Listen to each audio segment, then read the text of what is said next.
அனைவருக்கும் வணக்கம். இன்னைக்கு டிஎன்ஏல என்ன முக்கியமான செய்தி இருக்கு அப்படின்னு சொல்லி பார்ப்போம். ஸோ என்ன பார்க்க போறோம் அப்படின்னா, இந்த குளோபல் டிபி ரிப்போர்ட் அப்படிங்கிறத WHO வந்து வெளியிட்டிருக்காங்க. ஓகேங்களா? Global TB report. ஒவ்வொரு நாட்டிலயும் டிபி எப்படி இருக்கு? இந்தியாவுல எப்படி இருக்கு? அப்படின்னு சொல்லி ஒரு கம்பேரிட்டிவ் அனாலிசிஸ வந்து குடுப்பாங்க. அதுல இந்தியாவ குறித்த தரவுகள மட்டும் நம்ம பார்க்க போறோம். ஓகேங்களா? ஸோ இந்தியாவ பொறுத்தவரைக்கும் பார்த்தீங்கன்னா, முக்கியமான விஷயம் என்ன சொல்லியிருக்காங்கன்னா, இந்த டிபி இன்சிடென்ஸ் ரேட் அப்படின்னு சொல்லுவாங்க. ஓகேவா? இன்சிடென்ஸ் அப்படின்னு சொல்லி பார்த்தீங்கன்னா, ஒரு வருஷத்துல டிபி எவ்வளோ பேருக்கு வருது அப்படிங்கிறது தான் இந்த இன்சிடென்ஸ் ரேட் அப்படின்னு சொல்லுவோம். இந்த இன்சிடென்ஸ் ரேட் அப்படிங்கிறது 2015ல பார்த்தீங்கன்னா, 1,00,000 பேத்துல கிட்டத்தட்ட 287 பேருக்கு வந்து 237 பேருக்கு வந்து 1,00,000 பேர்ல 237 பேருக்கு டிபி இருந்துச்சு.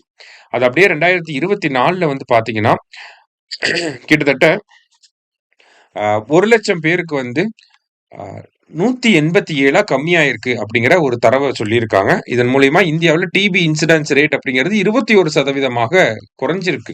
ஓகேங்களா? இதற்கு முக்கியமான காரணம் அரசு கொண்டு வந்த திட்டங்கள் தான். அது மாற்று கருத்தே கிடையாது. டிபிக்காக நம்ம நெறைய விஷயங்கள பண்ணியிருக்கோம். 2025க்குள்ள டிபிய ஒழிக்கணும் அப்படிங்கிற டார்கெட் இருக்கு. நமக்கு வந்து டிபி முக்து பாரத் அபியான் அப்படிங்கிற திட்டம் இருக்கு.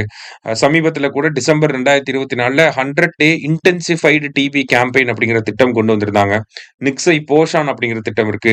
அடுத்ததா பார்த்தீங்கன்னா, நிக்ஷய் மித்ரா அப்படிங்கிற திட்டம் இருக்கு. ரூ. 1000 உதவித்தொகையை வந்து வழங்குறாங்க. நிக்ஷய் போஷான், நிக்ஷய் மித்ராவுக்கு கீழ எல்லாம். இந்த மாரி பல்வேறு அடுக்கு திட்டங்கள கொண்டு வந்ததன் மூலியமா இந்தியாவுல டிபிய கொஞ்சம் கொஞ்சமா குறைச்சுக்கிட்டே வரும். அதே மாரி அ சிகிச்சை ட்ரீட்மெண்ட் எடுக்கக்கூடிய ஆட்களின் எண்ணிக்கை அப்படிங்கிறது 92% அதிகமா இருக்கு. அடுத்ததா பார்த்தீங்க அப்படின்னா, டயக்னோஸ் பண்ணது ஓகேங்களா? அதாவது எவ்வளோ பேருக்கு இந்த டிபி இருக்குங்கிறத டயக்னோஸ் பண்ணதுல கிட்டத்தட்ட 27,00,000த்துல 26.18 லட்சம் பேருக்கு வந்து சரியாயிருக்கு அப்படிங்கிறத சொல்லியிருக்காங்க. அடுத்ததா பார்த்தீங்கன்னா, மிஸ்ஸிங் டிபி கேஸஸ் அப்படின்னு சொல்லுவாங்க. டிபி இருக்கும். ஆனா, அத சரியான முறையில ரிஜிஸ்டர் பண்ணியிருக்க மாட்டாங்க அரசாங்கத்தோட. ஸோ அந்த மாரியே பார்த்தீங்கன்னா, ஒரு 15,00,000 பேர் இருந்திருப்பாங்க. அத கம்மி பண்ணி இப்போ 1,00,000 குறைச்சிருக்கோம் நம்ப.